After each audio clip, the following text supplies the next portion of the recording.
From the darkest corners of the creepy old house down the street to the screams in the night.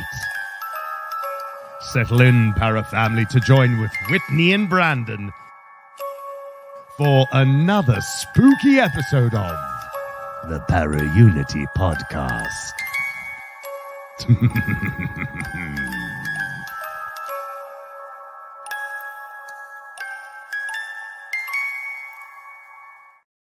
Hello, Para family. Welcome and good evening. I'm happy to see everybody. I'm happy to hear everybody. As always, I'm your girl, Whitney, and welcome to another episode of the Para-Unity Podcast. So, as you can see, I'm flying solo tonight, but that's okay. You know that's going to be, oh God, chaos on wheels. Okay, never mind. It's going to be great. All right. So a little bit of housekeeping before we bring on our guest tonight. Chat is open. So if you have wonderful, positive comments and good questions to ask our guest or even to ask me tonight, feel free to type them in the chat. We are streaming live on YouTube and Facebook right now, and we will release the audio content in the next couple of weeks. So hang in there, everybody. Hope everyone has been having a good couple of weeks in February. God, I can't believe this month is almost over. Oh boy, it feels like the year has, I know the year has barely begun, but it just feels like it's been forever. But it's all good. We'll just make it fun together. I hope people are enjoying some better weather. I know where I'm at right now. It's been the 60s. So who knows? We might actually see an early spring this year. And when things turn to springtime, that means things turn to public ghost hunts and paranormal events and all sorts of other things. And the young lady that I have on the show tonight is going to tell us a little more about them.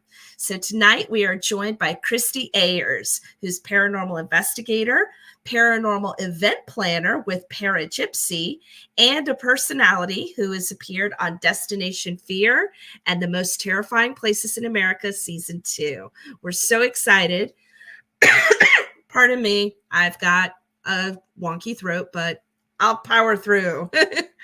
If anyone remembers the episode in which I was, again, flying solo with Ray Savino and the guys from Forgotten Explorations, Ray suggested that I have Christie on the show, and she's going to tell us about her experiences and what she does. So here we go, Para family.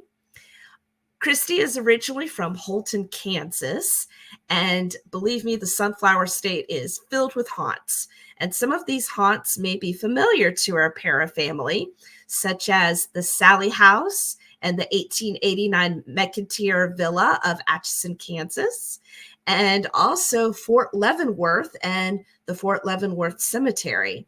And Holton has its fair share as well. Holton, Kansas is the county seat of Jackson County, located in the northeast corner of the state. As of the 2020 census, the population was just over 3,400. Okay, now you know me and how serious I get about history. So buckle up, everyone. And drink your bevs if you've got them. So a great deal of the history of Kansas centers on the late 1850s during the violent political confrontations known as Bleeding Kansas. While this will be a vast overgeneralization of these events in American history, Bleeding Kansas was a series of murders, raids, electoral fraud, and assaults from 1854 to 1859. The strife was over whether Kansas would be admitted to the United States as a free state or as a slave state. Part of the founding of Holton was in May of 1856. A wagon train of settlers that were known as free staters. So these were people who opposed the expansion of slavery into Kansas. Well, these free state settlers set out from Milwaukee, Wisconsin, to settle in Kansas. They were financed by a Milwaukee abolitionist named Edward Dwight Holton, who became the namesake of the town. Excuse me. Woo-hoo. In 1859, famous abolitionist John Brown was escorting a group of 11 enslaved individuals who self-emancipated. That's run away, for those of you who don't believe that running away is an active form of resistance. So we call it self-emancipation. They self-emancipated from the slave state Missouri and were going to freedom in Iowa. I'm good. At Straight Creek, about 7 miles north of Holton, a posse of U.S. Marshals and pro-slavery people confronted Brown and his group in order to capture him for a $3,000 reward. And, of course, John Brown made a very nice bounty at the time. This confrontation became known as the Battle of the Spurs because of the way the pro-slavery posse turned tail and ran away from Brown on horseback. John Brown was said to be a very intimidating presence who, quote, inspired terror in his enemies, unquote. And not a single shot was fired during this Battle of the Spurs. That's kind of a cool story. By 1860, the town of Holton had grown to nearly 2,000 people, and it was formally incorporated as a town in 1859. In 1871, Jackson County residents decided to form a university in Holton. It was named Campbell University after the funder, mining magnate A.C. Campbell. It later became Campbell College in 1902 after merging with Lane University. And then there was another merger in 1913 when it merged with Kansas City University. From 1913, it operated until it closed in 1933. Today, Holton High School sits on the former site of the college. Pretty cool. Now, Christie is going to regale us with stories of one of the haunts that she's been associated with, which is the Hotel Josephine. And here's a small taste of this haunted location in Holton, Kansas. So the Hotel Josephine was built by A.D. Walker in 1889 and was named for his daughter, Josephine. Now, Josephine Walker spent most of her life in and around the hotel, and some say she never left. Some of the phenomenon includes being in the Josephine Walker room. Guests report feeling her presence. Apparently, when hotel guests get too rowdy, she is known to stomp around angrily and open and slam doors. I would say that's a pretty good deterrent for being rowdy. Other hauntings at Hotel Josephine include shadows, apparitions, and EVP. Oh, Brandon, you're going to have fun editing this one. Shadows, apparitions, and EVPs, particularly in the basement. However, the most activity was reported in the Buffalo Room, where guests experienced a shadow figure and pictures twirling on the walls. So that is one of the big primary haunts I heard about in Holton, Kansas. And I'm sure Christie can tell us about more and also what else she's been up to. And I think we should just bring her on the show. So, Para family, let us welcome Christie Ayers. Hi, Christie. Hi, how are you tonight? I thought I was going to power through, and now I'm coughing. You're going to make it anyway. I promise you'll live. Gosh darn it. That happens to me sometimes, too. It's horrible. Yeah, at least thankfully, that's not the most embarrassing thing that's ever happened to me. I mean, if it is, like, you probably live in a pretty good life. I'm just saying. that is true. That is true. We have a wonderful group here online with the chat. Betsy Kulikowski, friend of the show. She just sent me a virtual lozenge. Thanks, Betsy. Christie, I'm happy to have you. Thank you for having me on. Yeah, it's a pleasure. Okay, so let's go ahead. I'm nothing if not a hard-hitting journalist. Okay, maybe I'm not a journalist, but you get the idea. Mm-hmm. So let's start with one of the big questions. How did you get involved in the paranormal? You know, it's just really odd. Okay, so okay. Beautiful. There's a story. Yeah, it is. It's just strange how it all happened. I mean, I've always been very interested in it. It's just something that I'm, I mean, I remember the days of like unsolved mysteries, and the only ones I cared to watch were the ones about ghost stories. Oh yeah. I'm actually not from Holton, Kansas. I'm from Illinois. I'm from Chicago. Oh my God! when- We did an episode with some Chicago investigators a couple of weeks ago. Yeah, was that maybe ACG Paranormal, Nat, and no, it was actually Chicago Paranormal Investigators. I see. I don't know them, but Yeah, they were very nice. So when I was a kid, when I was in high school, well, two places, the Resurrection Cemetery and then Bachelor's Grove Cemetery. So Bachelor's Grove Cemetery, I used to party there when I was a kid, and we would see weird stuff. Because it's like in the middle of nowhere in this, forest preserve, and only if you know where it is, do you know where it is. It's one of those things. And so we would all go there. Like, it's just what the teenagers did when I was growing up. And then the Resurrection Cemetery, my grandparents are buried there. So I would always hear the stories about, the girl that was walking home and she's buried in the cemetery, and then she would disappear. It was on Unsolved Mysteries, actually. There was a story on it. So I've always been kind of interested in it, but never got that into it. Well, then I ended up, I wanted to go to school for sound design because I was in a band for years. And that landed me somehow or another in the film production, because the guy who did sound design was in the film production thing. So I actually ended up just really liking film. Then I got into like special effects and film production, whatever. So then one day a friend of mine was like, hey, I'm going to this. I'm going to go do this investigation at a real house. And it turned out to be the Velisca house. Oh no, that was your first investigation? So somebody backed out, and he's like, we have an extra spot. You want to go? I was like, hell yeah, I want to go. Oh no. I made one little video, and it got like 10,000 views, like almost immediately. Wow. And then we went and did the Squirrel Cage Jail. Mm-hmm. And my friend was like, hey, can you put another video together? So I ended up making like an episode, because I have a degree in film. I can't just throw something together, right? Right. And then so he was shocked by it, and then everyone was shocked by it. And before you know it, Nick Groff picked up the series. So I ended up having 6 episodes that I had done that Nick Groff put on Vidispace and Amazon Prime, and it just kept going. And during the process of this, I started helping the Squirrel Cage Jail. I helped them with a lot. I helped them up and running, because they were not what they are now. So then through that, I ended up on America's Most Terrifying Places. Then I worked with Ghost Adventures on set. And then I, and it just kept going and going. And then before you know it, because I did an episode at Edinburgh Manor, which then got me on Destination Fear. So I was like, it just hasn't stopped. And I just decided I like it. So I'm just doing it. Wow. Yeah. You really talk about falling into it.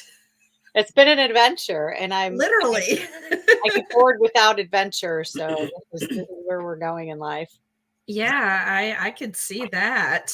Oh my gosh. So how has so let's talk about a little bit with editing and sound design. How has that affected your perceptions when you do an investigation? Well, I mean, I don't really film that much anymore. I sometimes I do, but I just have so many other projects in the works that I'm like, filming has kind of taken a back seat. But I will tell you, being a sound engineer, that has been just phenomenal. Some of the EVPs that I've been able to capture have been incredible. Some of them were actually on, what's it called? Portals to Hell.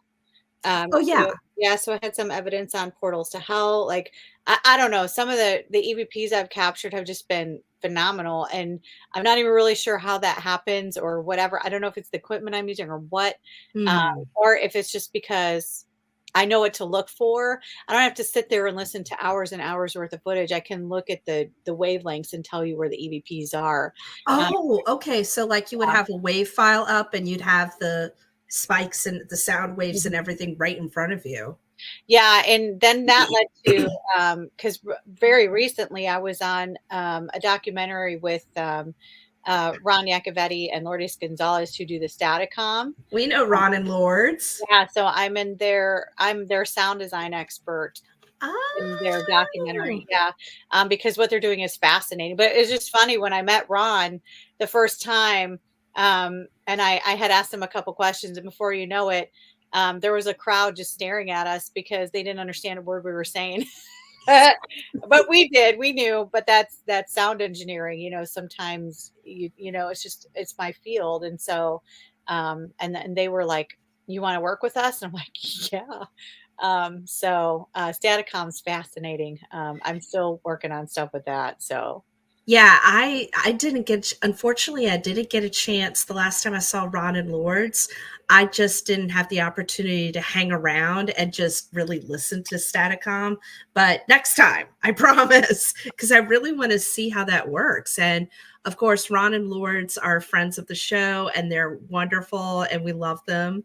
And we also have Todd Hedges on the show right now from Middle Aged and Creeped Out podcast, that's just a fun show to hang out and listen to. I'll have to check it out. Oh yeah, because all three of the guys are just so wonderful and so geeky and nerdy in the best ways possible. That's amazing. Yeah, yay, and it's a love fest here. All right, so that is just so cool. You're not the first sound engineer that we've had on the show. The one that I can remember is Brandon Scheck-Snyder from Southern Gothic podcast, and he's a sound engineer too with music. So I've also wondered, is there a difference between sound engineering for music and for film? Yes, there really truly is. It's just a different kind of a ball game either way you go. Because I originally, before I did any paranormal stuff, being in a band, I was originally a sound engineer, and so I was mixing and mastering bands. And so then when I switched to film, I struggled a lot. My sound in my films is always horrible because it's just a completely different ball game. There's a lot, like when you're mixing sound and music, a lot of times you're in soundproof rooms and whatever.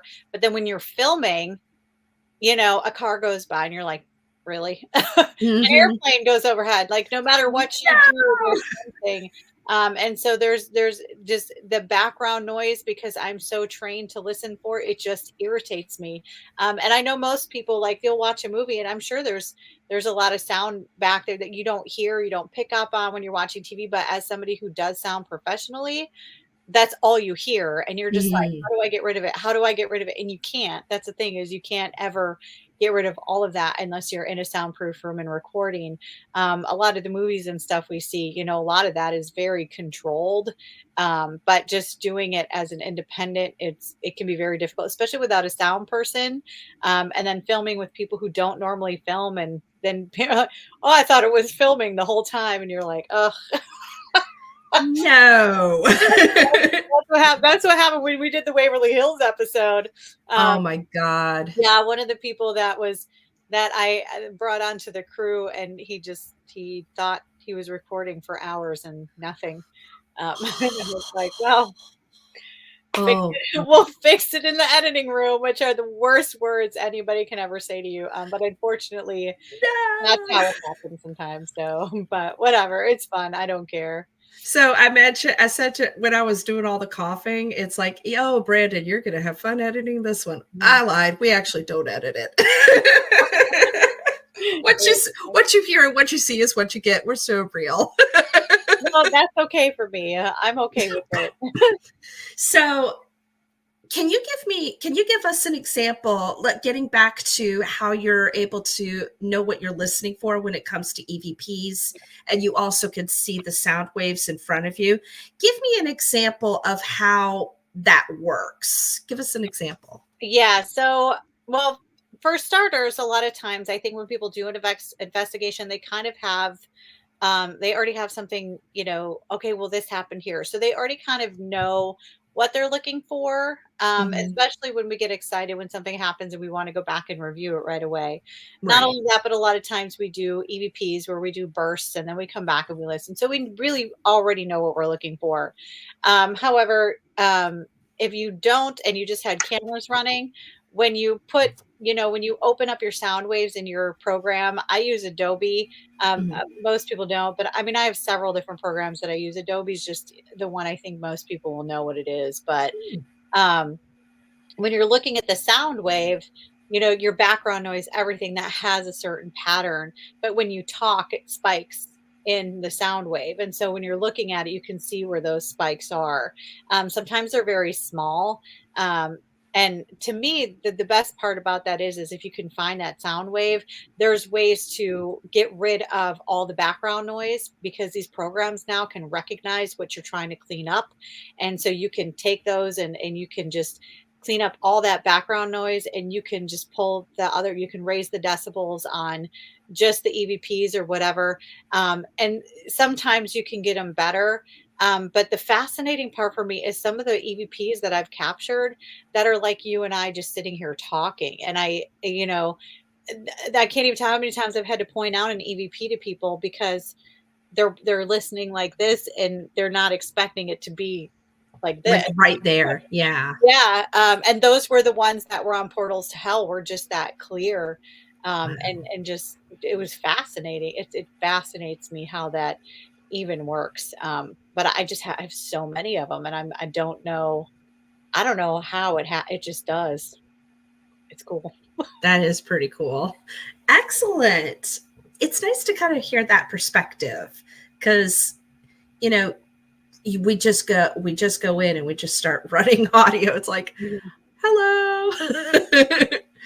All right. So I kind of want to shift gears a little bit. Of course, in the intro, I did talk about Hotel Josephine, and Ray Savino kept bringing that up to me during his episode. So let's talk a little bit about Hotel Josephine. We've got the basic history of it, but how did you come across it? How did you build that relationship, and what's going on with it now? So I, like I was saying about the squirrel cage jail, when I first showed up there, they basically had a poster board outside with bad Sharpie marker saying, call this number.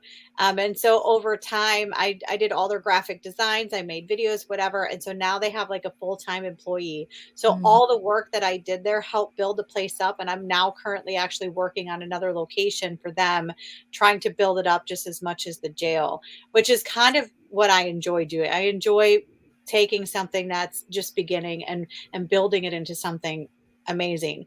And so along this path of me just running events and whatever, I found Hotel Josephine. So when I ended up there, they were getting ready to close down. She didn't know what she was going to do.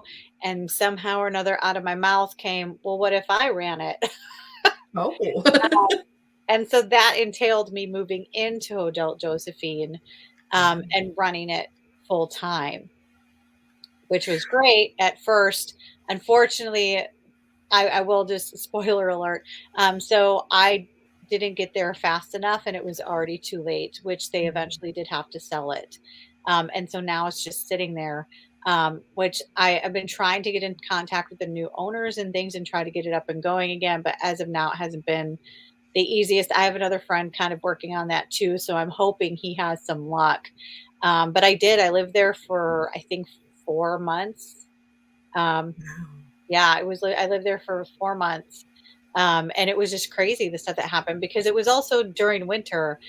So I'm pretty sure there's a picture that somebody, the what is it, from the Stanley Hotel from the movie The Shining. He's like, here's Johnny, and his face is in the door. Oh no. Somebody photoshopped my face in the door, and we just posted and said, who wore it better.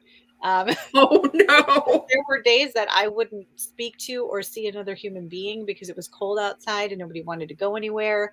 And so I'm just like in this hotel all by myself, and I would just make posts like, here I am once again, and still no ghost bartender. It's pour me one, Jack, please. I know, right? Like, where is he now? But it was crazy, some of the things that happened. I moved in right around Thanksgiving time. And so the Christmas tree was already up. And I just remember we didn't really have like my room set up quite yet. And so I was sitting down in the lobby. On the other side of the lobby is the Christmas tree. And probably for 20 minutes, I'm just sitting down there kind of working on my computer on the floor. And one of the ornaments just flew off the tree. Like went, yep, it went into the fireplace. I mean, the fireplace didn't work anymore, but it flew off into the fireplace. And so I just kind of was like, eh. And so Sarah, who owned it at the time, came in there and I was like, yeah, one of your ornaments flew off the tree. And she's like, oh my God, it's in the fireplace. I'm like, yeah. But we would hear, you know, in the morning, I would be woken up by what sounded like somebody cooking in the kitchen, just pots and pans all over the place in the kitchen and whatever. And then I'd go look outside and there'd be no employee cars there. There'd be nobody there. And I'm just like, okay. At one point in time, I finally was like, look, dude, I need to sleep in. I don't want to get woken up at 5 a.m. anymore. So stop. And then it did, which was nice. But I would do checks at night to make sure doors that were supposed to be open were opened or closed, that lights were on and off according to what needed to be. And in the morning, I would wake up and there were certain doors and certain lights that would not be where they were supposed to be. One time I forgot what it was. I was having to check something. And so I was checking because we had several hot water heaters. So I had to check all the water and see which we were trying to figure out which hot water heater wasn't working. Oh, and so I was downstairs and I had checked the shower and shut it off. And then I had turned, and so I was like walking out of the shower to go turn on the sink. And as I'm still in the shower, the water just turned back on me. And I was like, really? Yeah. So I was just always having all this stuff happen. I was doing a podcast at the time and I'm sitting in my room and something just got thrown in my room, like live on the thing. And people were like, oh my gosh. I'm like, welcome to Hotel Josephine. So this stuff was happening all of the time. Wow. Yeah, it's pretty fun. How much so based on the basic history that I found, how much of the history were you able to research while you were staying there? Actually quite a bit, which was exciting for me. And I think the best moment ever was I was standing in at the front desk and this guy just comes in out of nowhere and he's like, you're standing in my bedroom. I'm like, what? So this guy who showed up, actually his grandparents had owned it previously. And he was so we walked through the whole place and he started telling me like, oh, well, this guy died in this room. I remembered it because they lived in the hotel. So he lived in there when a lot of this stuff was going on and what they used the hotel for. Because at one point in time, the upstairs was kind of like like an old people community type thing. Okay, yeah. They just didn't have anywhere to go or whatever. And so they were kind of living there. Just so they had someone to keep an eye out for them. And then the downstairs was used more for like a hotel. So he just started telling me all this stuff. And so one of the sons, Sarah's sons, was just insistent, like since the day I got there, that there was this kid named Christopher that fell down this well because there was an indoor well in the basement. Oh, wow. So he kept saying, I know there's a boy down there. I know this boy died. Blah, blah. And there was no proof of that. And he just kept telling me that the spirits kept telling him this. He's like, I know it. I know it. I know it. Well, when this random guy came in who had never met Sarah's son ever, we're sitting down in the basement and he's like, oh yeah, I remember the well. My grandparents would tell me not to go by it because a little boy fell down there and died. Oh my God. And so I'm just like, was that true? And he's like, I don't know. He's like, it could have been. Maybe they just trying to scare me. So then I told him about Sarah's son and vice versa. And they were both just like, what the heck? Wow. So super cool. It was cool to witness that. Well, and that's also cool that this gentleman came back and saw you there and was able to share a part of his life and his experiences being a part of that hotel history. Yeah. That's so cool. That's why I love history so much, when the people actually are there. Yeah, I love that too, when you're like trying to put certain pieces together and figure things out and you can't, and then somebody will just show up. and then tell you everything. I mean, I've actually done history on places where I'm losing the connections and I can't figure out things, and I'll get an EVP and then I'm like, oh, that's the missing piece. And then you can go look it up and find out. I can't tell you how often that's happened. And that's so cool. I love that. I absolutely love that. Well, with your EVPs being with you knowing what to listen for, and with your EVPs being so good as they are, you have an easy time to kind of back up and find things. That's cool. Yep. When it's kind of like they, if you say, I'm here to tell your story, and that's what I do. I'm out there telling the stories over and over and over again. And you tell them that if they want to be heard, they're going to help you tell it. They're going to help you figure it out, which is just the coolest thing in the world to me. I love that. Yeah, that's really cool. I like hearing stuff like that too. All right. So as of right now, the future for Hotel Josephine is still up in the air, but it's still a pretty cool place for people to hear about.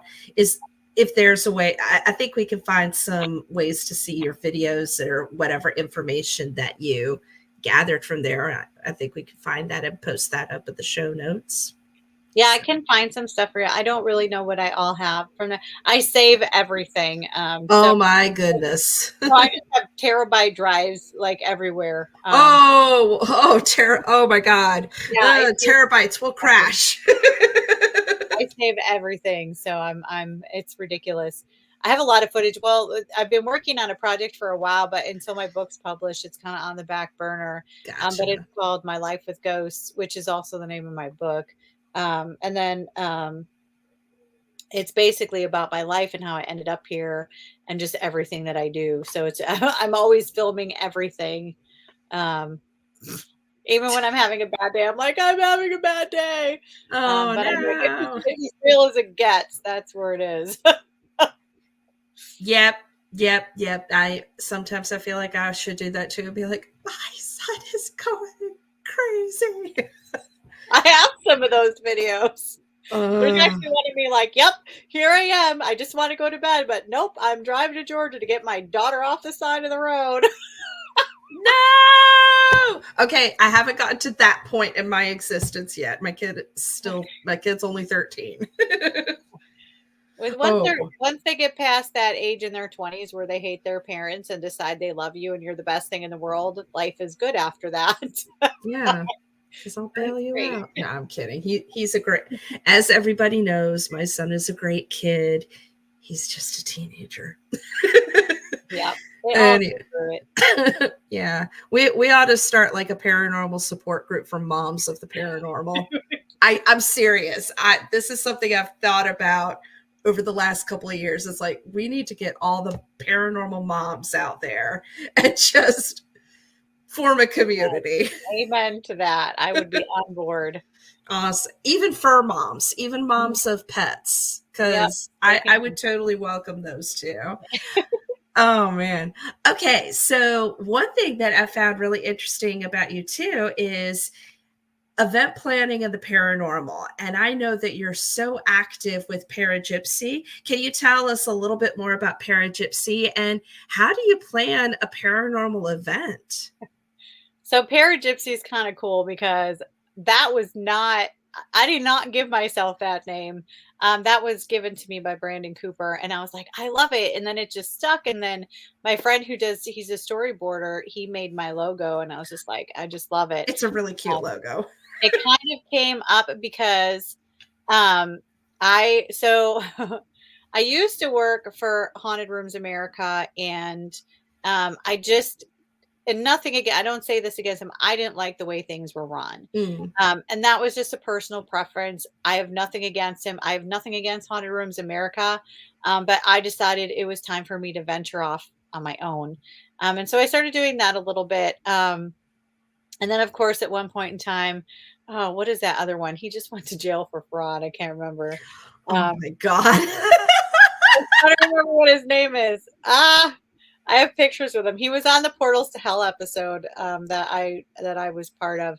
Oh my God. You call him Peter Pettigrew. If you watch the episode, you'll understand.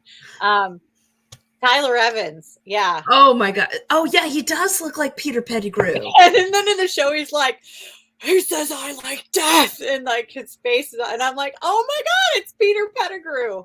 Okay, for those of you who are not in the know, Peter Pettigrew from Harry Potter. Thank you. Yeah, it just cracked me up. It just cracked every time I watch it. I'm just laughing. It's so dramatic. Okay, I'm now going to have to go back and find that episode and actually watch that just to satisfy my inner Harry Potter fandom. It's so funny. Go Ravenclaw. Definitely not Ravenclaw. Oh man. Anyway, so Peter Pettigrew. I decided to just go off and kind of start my own. Plus, I, like with the whole squirrel cage jail and realizing how much I had actually done for them, because I just did it because it's stuff I enjoyed doing. I didn't even, it didn't even register. And then one day, Kat, who runs the jail, was like, "No, we do all this because you started it. It is the way it is." She's like, "You were here before I could ever even be an employee. Like, I have my job because of the stuff you did." Wow. And so I realized how much I just love it. And so this whole, when I left Haunted Rooms America, was actually like right around COVID and the lockdowns. And I just remember sitting in my apartment. So the first time ever, I'm living by myself because my kids are all moved out. They had moved out right before COVID hit, which was horrible. Oh my gosh. Yeah, 4 kids all out. Now we're COVID. I'm like, that's gotta suck. So I'm sitting in my apartment going, why do I have any of this stuff? Why am I in? So I sold everything I own. Everything I own lives in it. It's enough to fit in a small closet, and that's it. If I get any more than that, I just start getting rid of it. It's too much. And so I decided to live on the road, and I started building this event company. Again, I don't even necessarily think I did it so much on purpose. It just sort of happened. And I just started meeting all these people, and the Mets Mortuary is another one that I've been recently starting and building that up. And I actually left for a little bit, and she messaged me. She's like, "We really want you back. People are requesting you back. Please come back. Please come back." And so I said, okay.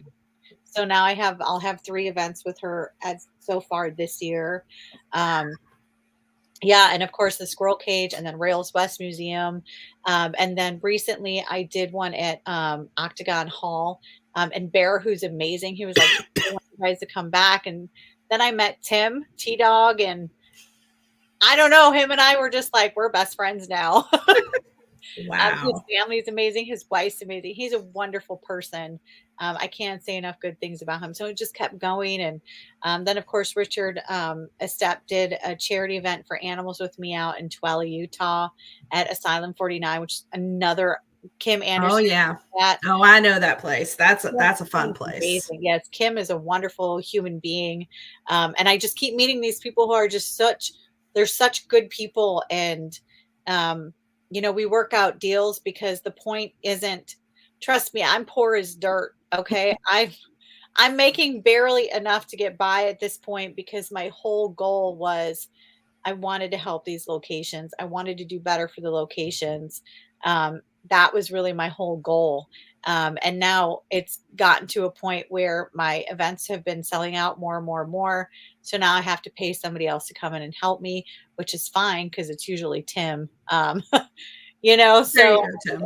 Yeah. And it just keeps, but I don't ever really want it to be so big that I'm not there for an event. Like, I don't want to hire beyond myself, because I want the experience that I want people to have. I want them to have the small groups, and I want them to enjoy the investigation, and I want them to feel like they're wanted there and they're part of it. And, I don't trust other people to do that in my absence, if that makes sense. So it's all about the experience and learning. And, I do a lot of scientific stuff that most people don't get, either with their own regular investigations or in the big groups. And, I don't want to see, I know there was other groups out there, they'll have like 150 people at these things. I'm like, no. So yeah, that's wow. Everything just happens by accident in my life. Sounds like it, but a happy accident. Yeah, it's been okay. I'm not really complaining. It's just funny when I think about it. What are some things and what are some skills that you use to really give good experiences at your events? Well, one of the things, if you know me, I don't like how the Estes method is done. Don't like it.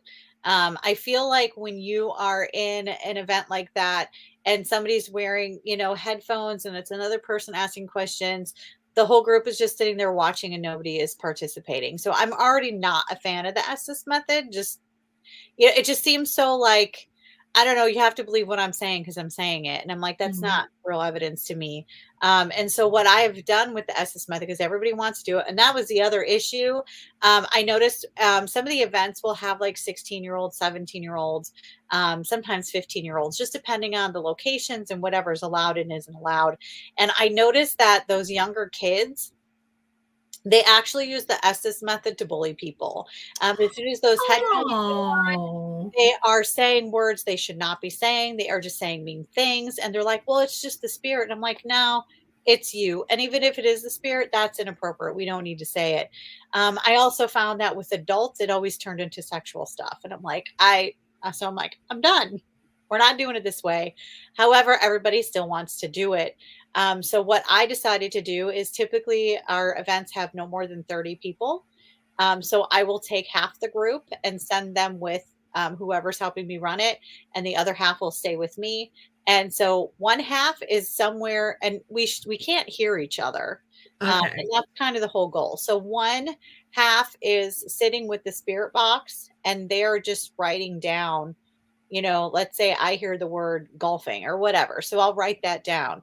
If two people hear a word, but it's a different word that they're hearing, we'll write both words down. So whatever we hear, we just write it down.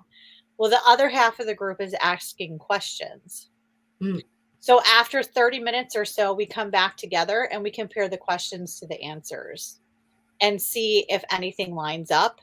And some of the things that have happened and the response that we got, I mean, there was one event where this girl was just bawling her eyes out. And she's like, I swear to God, it was my grandpa.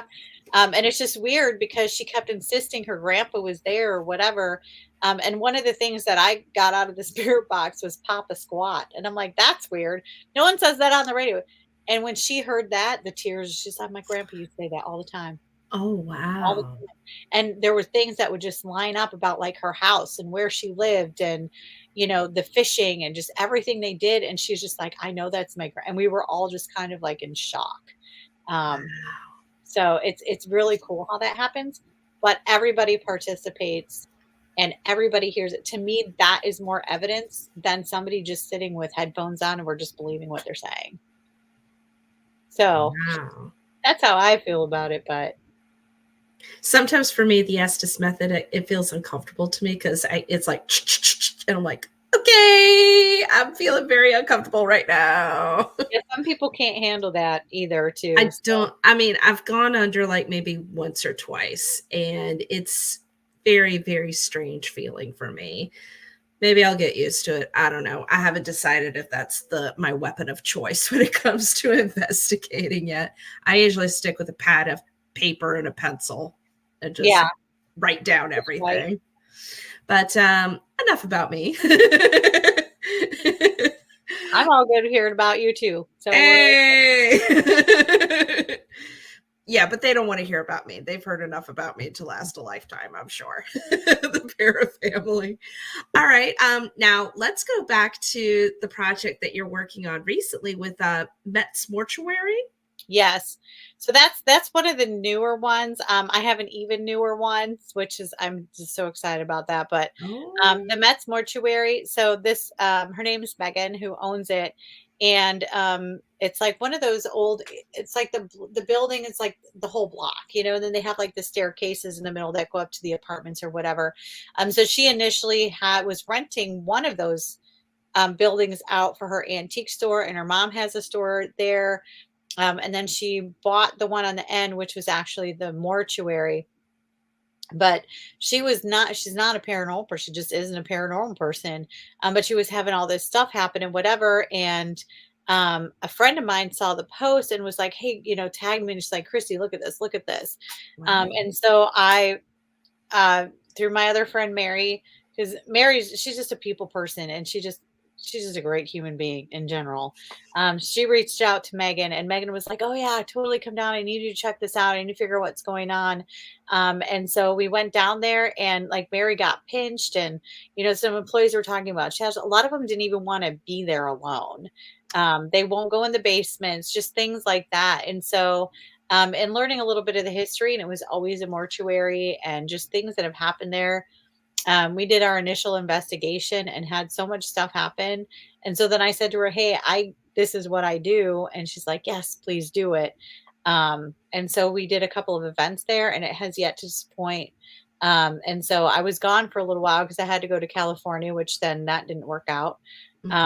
And so I told her, I was like, "Okay, I'm going to come back, be back in March. Let's do the first one." Well, the first one again, I guess. And so I'm excited. I'm real excited for that. It's going to be fun. Megan's a great person as well.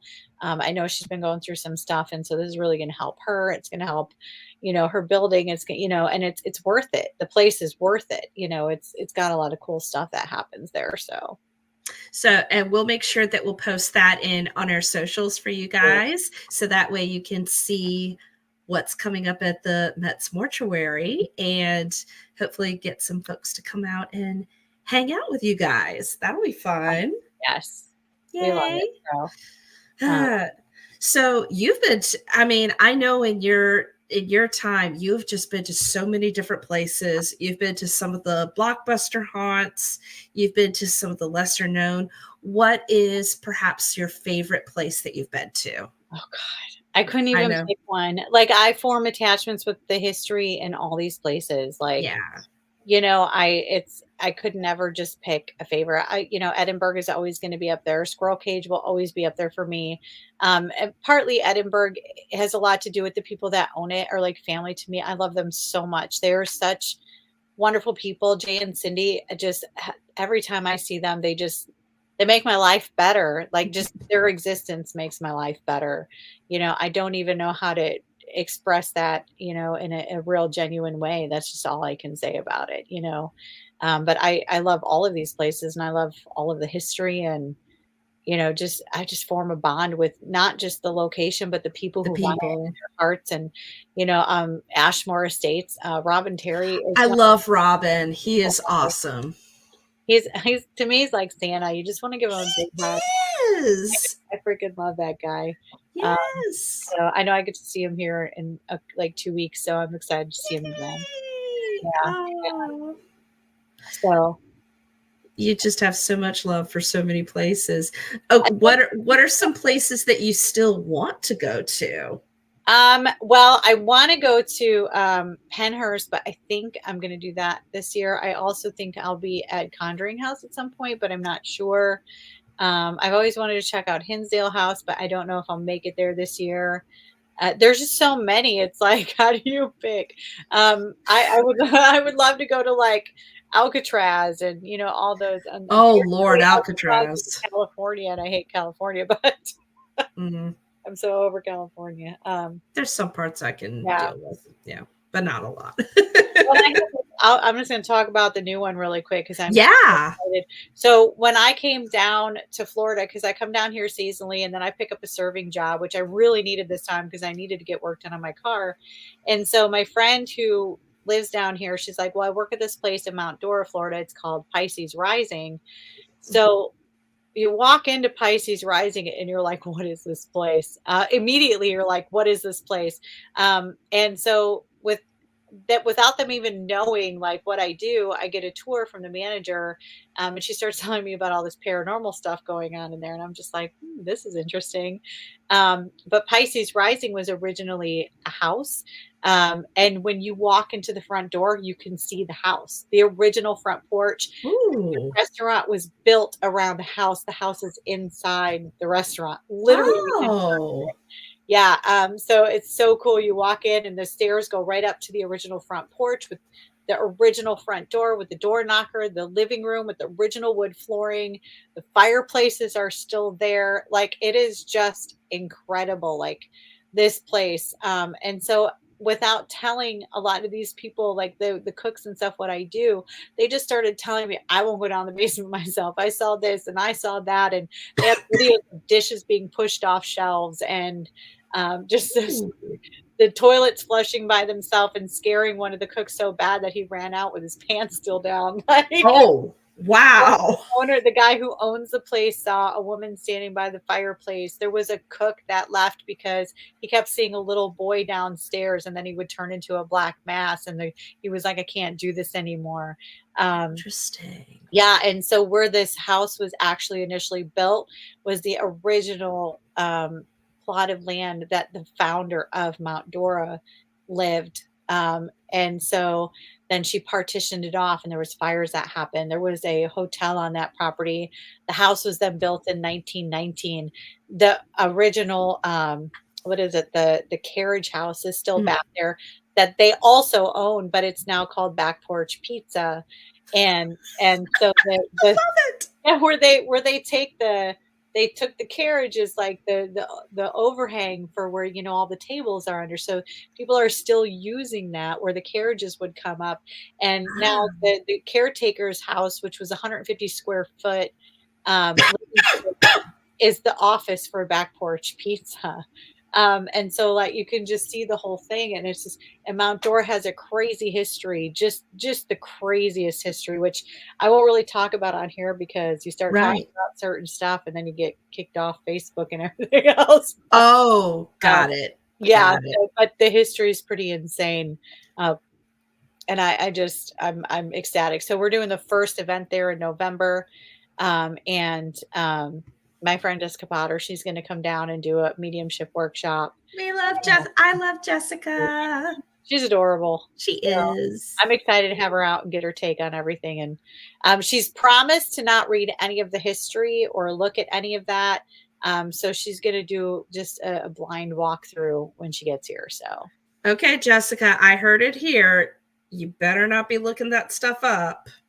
She won't. I trust her. She won't. I trust her. I trust her not to. So, that's why I put warnings on her. I'm like, Jess, don't read this. I'll be like, you can't read this post. So that's the agreement we've come to. So, yeah. And the way you were describing how the restaurant was built up around the house, that sounds a lot like the La Posada Hotel in New Mexico, because the hotel was built up kind of around this old Victorian house. There was an Unsolved Mysteries episode about it. I'm going to have to look that up because I've never heard of that. But yeah, it's like crazy because you walk in and you can see it. It's so painfully obvious that that's what it is. That every day people are asking, is this a house? Was that a house? Like, is that the front porch? Yeah, it's that obvious. Like, I mean, you're literally looking at a house inside of a building. It's so cool. Well, I mean, also a lot of that old building, that sounds like an adaptive reuse of an old structure, which that's totally some of my adrenaline candy because I work in museums, and this is something that we see a lot in my area, downtown Richmond, is more of this reuse of some of these old buildings, more to benefit the community, or at least that's what I hope that they do. We'll just have to wait and see about that. No, I'm not bitter. Wow. So this event that you're working on with Pisces Rising is in November. And when is the event that you're having with Met's Mortuary? The Met's Mortuary event is March 16th.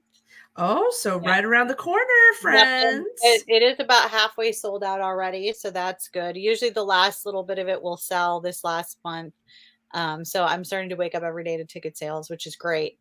So, and it's going to be a lot of fun. I love that place. I love I just love all this. Yeah. And you just want to share that with people. Mm-hmm. That sounds like that's something that I've noticed with event planners is they love a place or they love what they're trying to share with the place, and they want to share that with everybody else. That's exactly how I feel. Like this stuff makes me so happy. Like I just want people to be happy with me about it. Aww. You know? So, and it's funny because the one thing that I've noticed is I mean, once my book comes out, people, because the book is really about my past. And there'll be another one to, because there just has to be. But it talks about all the really crazy stuff I've been through in life. Just I've had a real rough life, Mhm. the first until I was a widow with 4 kids by the time I was 23 years old. So that'll just kind of preface Wow. that.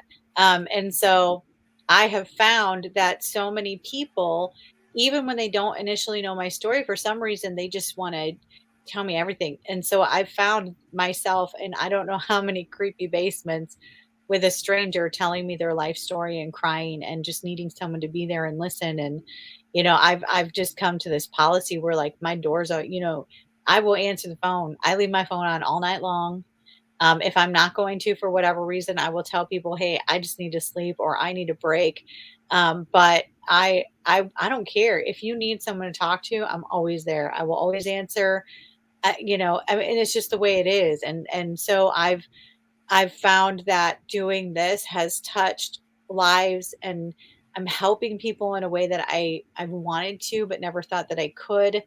And to me, that is the most important thing. When I speak at these conventions, what I talk about is restoring the great human connection. And like, ghost hunting is great. It's fine. It's wonderful. We should do it. It's a lot of fun.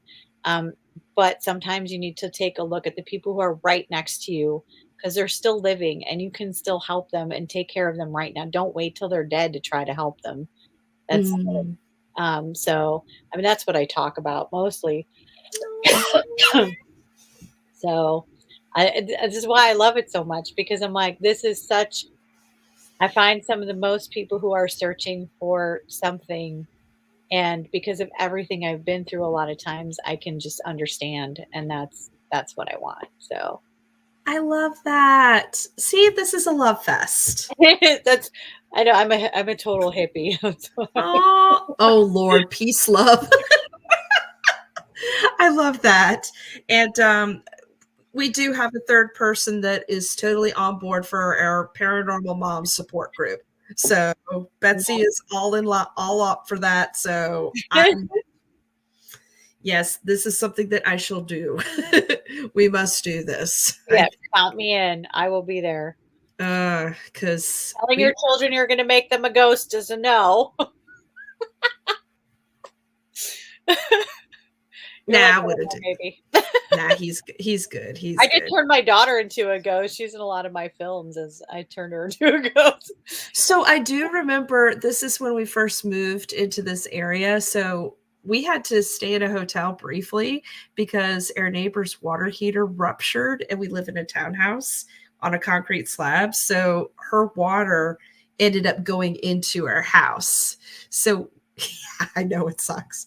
So we had to go have renovation done on our floor. So we were staying in a nearby hotel and it was Halloween and I'm like, what the heck is I going to do for Preston on Halloween? So I got him Hogwarts robes and painted his face white with, he was the ghost child of Hogwarts, That's basically. awesome.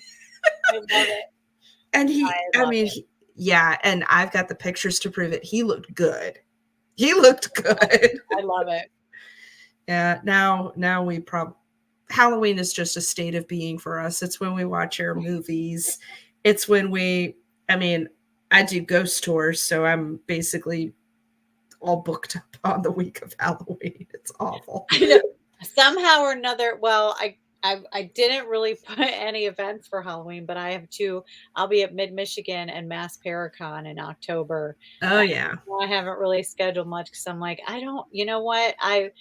It's so exhausting. And then I'm like, maybe this year, but I promise you by that time I'll have every other opportunity full of events. So But so real quick, how do you keep yourself healthy and sane while you're doing all these events? Because I know how hard it is to do all that.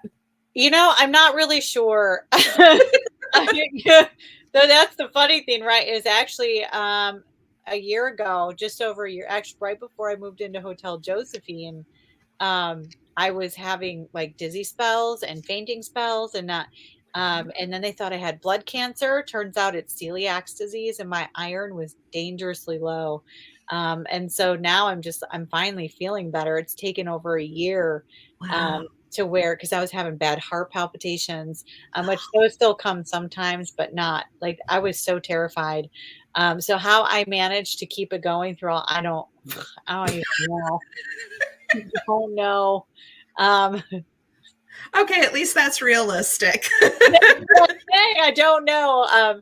There's days where I'm just like, "Hi, what is, wrong?" Because I'm still, now I'm working at the restaurant. Well, tomorrow's my last day there before I hit the road again. But, working 40 hours a week and still coming home every day and editing and putting up and on my days off, calling people and, setting up events. And plus there's, all the people that I talk to every day. I don't think there's a day that goes by that I don't spend at least an hour on the phone with somebody who needs a talk, so sometimes I'm just like, I don't, I have a friend of mine's always like, you need to go to sleep.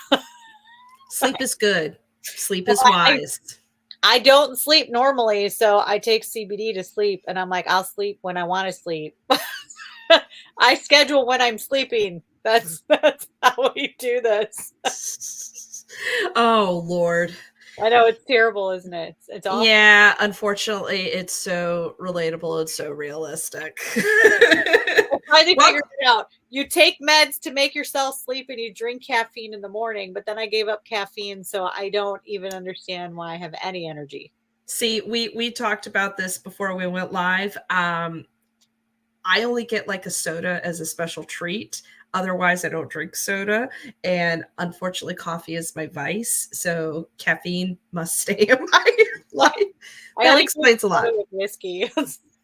Oh my God. Well, on that wonderful note, Christie, where can people find you? Pretty much all you have to do is Google Paragypsy and you will find me. I'm the only one, which is even better. Yeah, I know. But Eventbrite, follow me on Eventbrite because that is probably the best way to get to the events. You can follow me on Facebook. I don't think I can add anybody else anymore, but you can definitely follow me. I have Instagram. I have Snapchat. I have it's all there. I don't really use all of it, but it's there. I check it once in a while. But my main Facebook page is really, if you're going to message me, that's the place to do it because that's where I'm always there. So, and we'll make sure we link all that in the show notes. And this has just been fun. I'm so happy that you finally came on the show. I'm thankful that you had me on. I know sometimes it's hard to, I'm like, that's what I'm saying. Like I worked a 9-hour day today and I ate and got here and I'm like, yes, I made it. So this is what my day looked like. I basically have been up since 6:30 this morning. So that way I could get my wonderful child off to school. Middle school sucks. And then I worked a full day of work. And then my son had fencing practice. And then I had to do. Oh boy. I'm glad that stuff's over for me. My kids are all in their 20s. And I have a grandbaby. And I'm like, see y'all later. Bye. As soon as I love y'all, but bye. Hey, the thing that I love my son, and I'm like looking at him as he's fencing, and he's like, I want to go to the Olympics, and I point to him as like, you're my 401k. I have 4 of those. The kids, they worship the ground I walk on. I couldn't ask for better kids. I love them. Absolutely. World, and they will literally fight over, who gets to pick me up from the airport, whose house am I staying at? They're just beautiful people. So here's the master plan for our son. He's going to go to Germany, and then he's going to make it so that me and my husband could go and retire in Europe. You'd be like, why are you sending me to Germany? Don't worry about it. Oh no, he wants to go. That's really cool though. Yeah. We're that kind of family. Maybe in a way we're kind of para-gypsies ourselves, just in another way. I'll just have to come visit you. That's all. Girl, I'd love it. And yeah, so on that happy note, we are planning for that. Oh, and I get to go to Scotland in October. Fun in Edinburgh for me. I've never left the country. That's next on my list. Okay, I will see what I can find over there in terms of haunting fun in Edinburgh. So stay tuned, friends. It'll be amazing. All right, guys. Well, I want to thank Christie Ayers for joining us tonight. And I want to thank Betsy for being on the chat, and Todd. Good to see all of you. And thank you all for watching. And I hope you enjoy yourselves with all of my coughing. So, in the immortal words of Brandon and me, if you listen to us on Apple Podcasts, please don't forget to leave us a review or a 5-star rating. We do read the reviews. We appreciate your reviews because they help us with feedback and make our show better. And then, well, normally Brandon would say this part, but it's my turn now.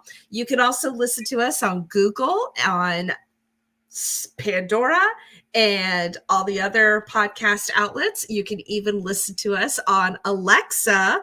All you have to do is just say, Alexa, play Para Unity podcast. It really does work. I've tried it.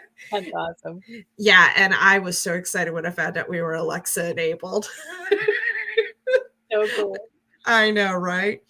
And if you like us, tell a friend. If you want to be on the show, or if you know of a potential guest, let us know. You can email us, and you can also contact us on Facebook. We also are on Instagram, usually, but we are.